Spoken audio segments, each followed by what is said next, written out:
அருமையான ஜாதக அமைப்பு தான். கூடவே புதன் 12ஆம் இடத்து அதிபதி 10ஆம் அதிபதி 10ஆம் இடத்துல போய் உட்காந்துருக்கார். வேலையை நீங்க தான் வெளில விட்டு வரணும்னு சொல்லுவீங்க. வேலை உங்களை விட்டு துரத்தாது. நீங்க தான் வேலையை விட்டு வெளில வரணும், நீங்க தான் வேலையை விட்டு வெளில வரணும்னு சொல்லிட்டு அந்த எண்ணங்கள் மைண்ட்லேருந்து ஓடிக்கிட்டே இருக்கும். புரியுதா? ஸோ அந்த எண்ணத்தை முதல்ல மாற்றுங்க.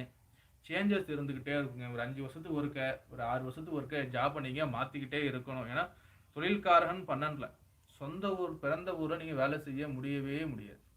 சொந்த ஊரில் வேலை செய்ய முடியவே முடியாது. வெளியூர் அல்லது வெளி மாநிலம் தான் உங்களுக்கு வேலையை எடுத்து கொடுக்கும். வெளிநாடு போங்க, சூப்பராக இருப்பீங்க. 11 ராகு கூட அழகாக வெளிநாடு போனால் சூப்பராக இருக்கலாம். நல்லா வெளி மாநிலமாக வேலை தேடுங்க. புரியுதுங்களா? உங்களுக்கு வேலையெல்லாம் பர்மனெண்ட் வேலைலாம் கிடைக்குங்க. தனியார் துறையில் இங்கே இருக்கீங்கன்னா நிச்சயமாக பர்மனெண்ட் வேலை கிடைக்கும். ஏன் அரசாங்கத்தில் கூட வேலை கிடைக்க வாய்ப்புகள் உண்டு. அரசாங்கத்தில் கூட வேலை கிடைக்க வாய்ப்புகள் உண்டு.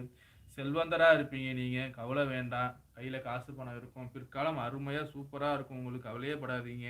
ஒரு 40